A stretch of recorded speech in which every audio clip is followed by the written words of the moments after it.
Nama saya Levi, ASN Badan Informasi Geospasial, ibu dari 2 orang anak, dan punya usaha laundry. Promosi ya. Nama saya ada yang nyebut Pak Supra, ada yang nyebut Pak Jaka, ada yang nyebut Pak Joko, ada yang Pak Yes.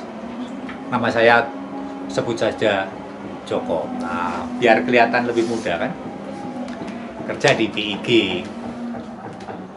Sambilannya ketua RT, ketua koperasi, komplit lah. Nah, yang paling penting juga sebagai kepala sekolah 3 sekolah dalam 1 rumah. Halo, saya Imadi Andi Arsana atau teman-teman manggil saya Andi biasanya. Saya saat ini di Jogja. Saya seorang dosen di Teknik Geodesi Universitas Gadjah Mada. Saya Hanif Idris, seorang ASN di Lembaga Penyelenggara Pemilu. Sekarang jabatan saya Kasubag Protokol dan Pengamanan. Halo, nama saya Akbar. Saya pegawai aparatur sipil negara pada Badan Informasi Geospasial. Tugas saya pada lembaga tersebut sebagai perancang peraturan perundang-undangan. Nama saya Nurman, saya bekerja di Pusat Pemetaan Tata Ruang dan Atlas. Nama gue Aan, gue bekerja sebagai PNS di Badan Informasi Geospasial yang berkantor di Cibinong, di Bogor. Pekerjaan gue sehari-hari berkutat dalam bidang pengembangan organisasi yang memikirkan kebijakan mengenai organisasi dan termasuk sumber daya manusianya. Nama saya Ruswidatmoko Dwiatmojo. Saya berada di Subbagian Tata Usaha Inspektorat. Tugas utama saya adalah penatausahaan pada Inspektorat. Banyak sih teman yang bilang mereka deg-degan kalau terima telepon atau WA dari saya. Entah apa yang bikin mereka deg-degan.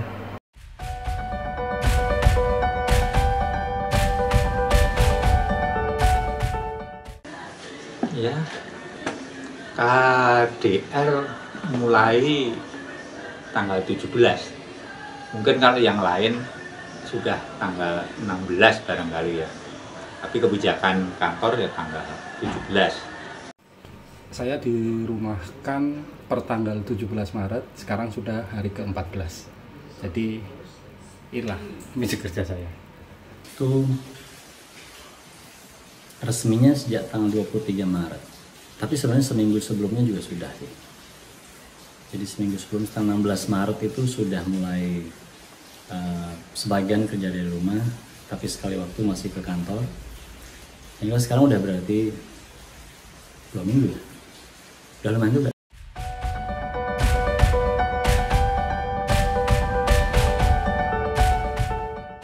KDR itu ya kita mengerjakan kerjaan rutin. Walaupun ada kerjaan yang sifatnya insidentil, permintaan pimpinan. Ya, di kantor biasa kita ngerjakan nota dinas. KDR, selain nota dinas kita juga terima nota GoFood. Kerja dari rumah pada kenyataannya gak asik-asik banget. Kalau di kantor udah jelas kerja itu 8 jam. Kalau kerja dari rumah bisa jadi lebih dari itu. Terus juga kalau kerja dari rumah nih, bawaannya pengen jajan terus, pengen makan terus. Orderan GoFood pasti nambah deh, lebih gede dari biasanya. Berat badan juga bisa jadi nih, nambah. Terus juga nih, kuota internet boncos ini kalau dipakai teleconference meeting mulu. Saya kerja di rumah efektif setelah sholat zuhur, karena saya selain PNS, saya juga punya 2 orang anak, 1 orang putra dan 1 orang putri. Jadi ketika mulai jam 6 sampai dengan jam 12, saya beralih profesi menjadi guru mata pelajaran, guru ekskul, guru olahraga, dan guru menari. Pati Wilis, Pati 1. Pak Wilis. Wilis 10-2. Ya, sekitaran Kediaman. Abdullah.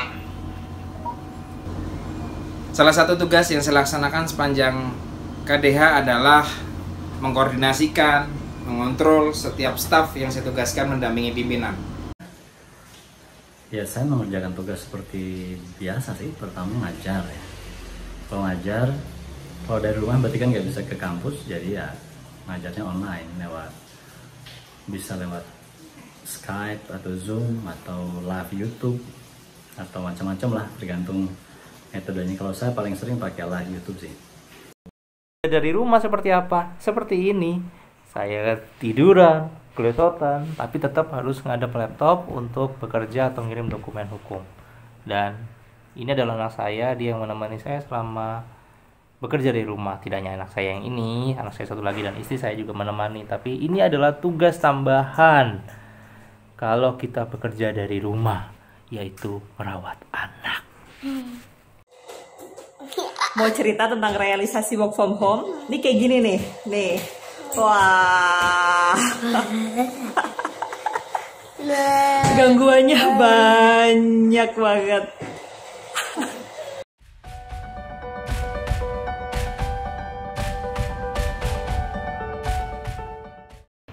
Selama KDR baru 2 kali sih telemeeting.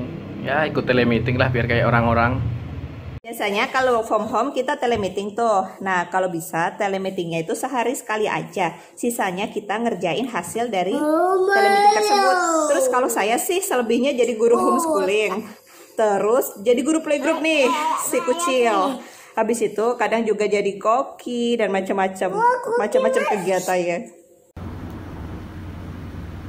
Ya, telemeeting kita lakukan sesering mungkin. Walaupun sebagai protokoler, selain menggunakan Zoom seperti aplikasi yang digunakan oleh banyak orang, saya tetap menggunakan HT sebagai alat kontrol real time, sehingga pada saat penugasan informasi yang saya terima lebih maksimal dengan apa yang dilaksanakan oleh staf saya di lapangan. Selama WFH ini kan susah nih ketemuan dengan teman-teman kerja. Akhirnya kalau mau meeting pakai teleconference. Teleconference meeting itu sih nggak tiap hari kita lakukan. Paling seminggu adalah 2 kali teleconference meeting itu.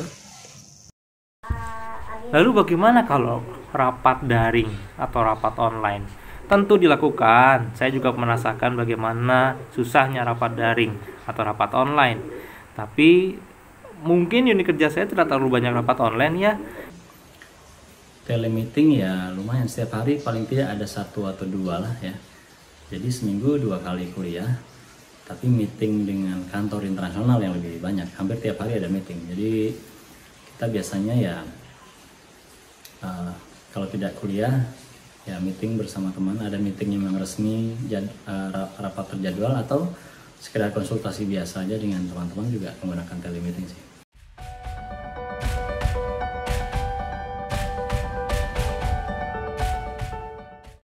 Kami di rumah berempat, istri saya PNS juga di Badan Pertanahan Nasional, anak saya yang ini kelas 1, yang itu kelas 3, semuanya dirumahkan. Jadi memang kita punya tugas masing-masing, karena 14 hari ini kita selalu di rumah. Jadi memang harus pandai-pandai membagi waktu, nggak semudah dulu waktu di kantor. Jadi kalau di kantor waktu belajar siang itu efektif ada di sekolah, sedangkan sekarang kami harus membagi waktu antara bekerja dan melakukan pengajaran untuk anak-anak ini. Adik di rumah bosen nggak? Iya. Bosen? Pengen sekolah? Iya, sama. Bapak juga bosen di rumah. Tapi terus. kita nggak bisa keluar karena ada virus-virus. Virus apa? Corona. Karena WFH ini akhirnya seluruh anggota keluarga gue ada di rumah. Istri gue yang juga kerja sebagai PNS harus kerja dari rumah. Anak gue masih TK harus belajar juga dari rumah. Anak gue yang kecil ya tentu saja dong, kan dia belum sekolah, pasti ada di rumah. Istri saya asli di rumah, anak saya juga belajar di rumah. Ini ada dia nih, kasih nih. Nah ini dia. What do you do during the work from home? I do works given by school. What is that? Yeah, a lot of tryouts and like assignments usually. Okay, happy working from home? No, Why?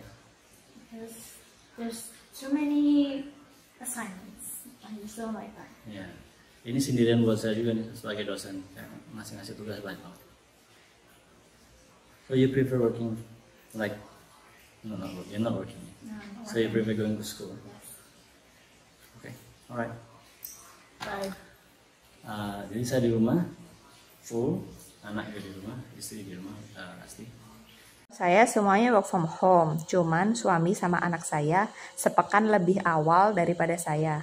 Nah, waktu saya belum libur, suami sama anak saya ngungsi di kantor saya. Kenapa? Karena biar nggak diganggu sama si dede bayi.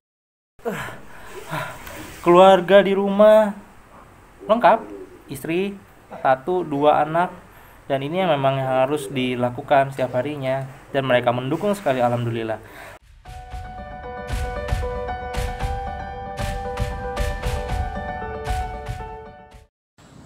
Ya jelas ada bedanya di rumah dan di kantor. Saya bisa nyapu, bisa panen nangka, melatok kambil, yang lainnya, ya ngepel barang sebelum berangkat kantor. Minimal saya tidak perlu gues ke kantor kerja di rumah, karena semuanya ada di rumah, kan ngono. Bedanya kerja di rumah dan di kantor adalah teman kerja. Jadi kalau di kantor saya bisa banyak bertukar pikiran dengan teman-teman, bisa ngobrol, bisa bercanda, dan biasanya kan kalau selesai jam 4 itu baru jamnya keluarga, jadi saya langsung pulang untuk bermain dengan anak, ngobrol sama istri. Kalau sekarang 24 jam saya ketemu dengan anak dan istri, jadi kadang-kala sih sampai bingung mau ngomong apa lagi, karena tiap hari juga ketemu. Bedanya kerja di rumah dan di kantor buat gue ada pada peralatan kerjanya. Kalau di kantor sih enak, ada meja dan kursi yang nyaman buat bekerja. Kalau di rumah nggak ada. Rumah gue mah nggak didesain buat tempat bekerja. Rumah gue didesain sebagai tempat untuk beristirahat dan santai. Gue nggak punya tuh meja dan kursi yang nyaman buat bekerja. Lama-lama kalau WFH ini bisa bikin encok. Apa bedanya rapat kerja di kantor dengan kerja di rumah? Nggak ada bedanya, sama aja bos, sama-sama dapat pekerjaan. Banyak malah pekerjaannya tadi disampaikan. Jadi pekerjaannya malah banyak, semua dikirim by email, kita koordinasi langsung, dan kemudian kita kirim lagi ke pemesannya atau ke yang minta untuk dibuatkan draft dokumennya. Tambah banyak tentunya, tapi happy aja semuanya. Kerja di rumah dan di kantor ya jelas beda. Kalau kerja di kantor kita lebih intensif, lebih fokus, lebih sistematis. Kalau di rumah pikiran kita ya terpecah dengan kondisi rumah. Work from home sama enggak, kita nggak perlu mandi buat absen dan buat rapat.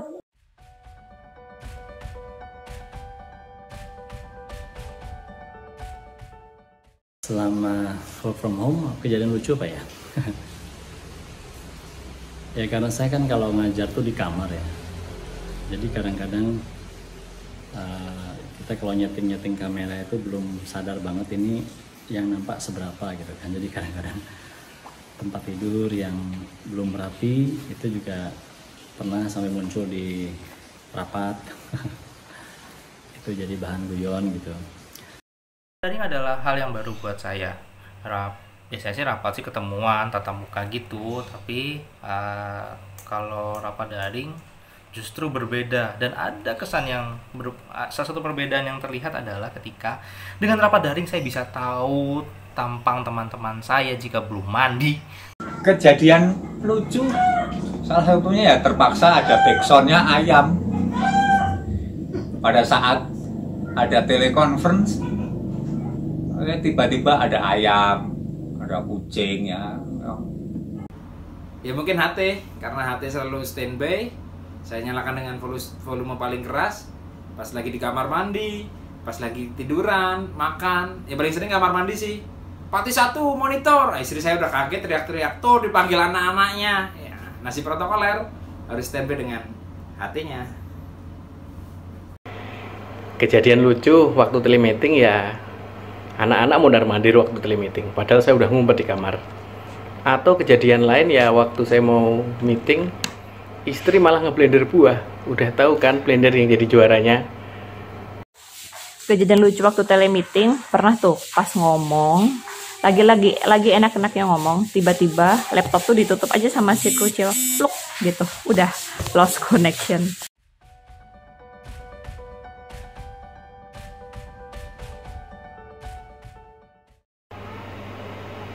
Kangen kantor? Pastilah. Dalam kondisi begini, kita harusnya makin sadar.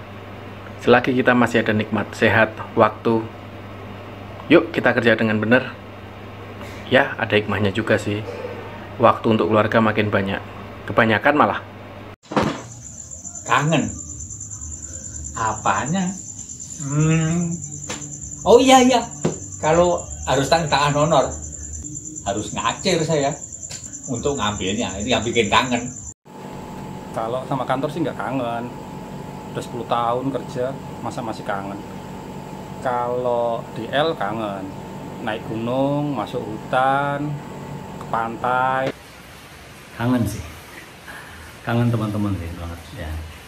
Kalau saya kangen mahasiswa juga. Kemarin saya chat di WA tuh, oh udah kangen banget Pak nih kuliah beneran gitu, kuliah langsung. Ya mereka sih nggak kangen saya mungkin ya. Tapi benar, kami sebagai dosen tuh gimana ya? Kangen ngajar di kelas, kangen berinteraksi dengan mahasiswa. Walaupun kita kadang-kadang tidak selalu happy dengan mahasiswa, ya seperti mahasiswa juga nggak selalu happy dengan dosen gitu ya. Tapi kangen. Kangen kantor nggak? Kangen banget malah. Jadi salah satu yang saya kangen dari kantor adalah suasananya, tentunya bertemu dengan teman-teman, berbicara, berdiskusi tentang apapun. Tapi tetap keluarga nomor satu. Saya tetap harus di rumah untuk menjaga keluarga saya juga, termasuk saya juga, untuk tidak menyebarluaskan virus jahanam ini.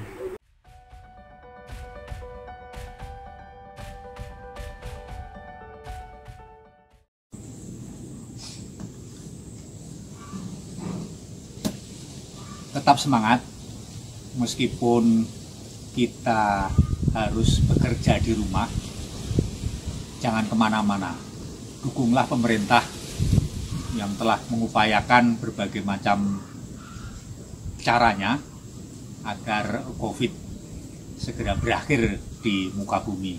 Tentunya kita harus berdoa kepada Gusti Allah agar badai ini segera berlalu. Teman-teman yang sedang menjalani kerja dari rumah atau work from home, kita sama-sama melakukan itu, jadi saya tahu rasanya gimana, teman-teman juga merasakan gimana. Pasti ada kebosanan ya, tapi di sisi yang lain saya merasa ini harus kita syukuri lah. Saya juga merasa bersyukur sekali lah. Kumpul sama keluarga, kalau bagi saya hampir 24 jam selama berhari-hari itu ternyata jadi kemewahan gitu. Walaupun mungkin di rumah juga kadang-kadang kita tidak selalu ngobrol terus karena memang ada tugas, tapi itu menciptakan suasana yang baru lah.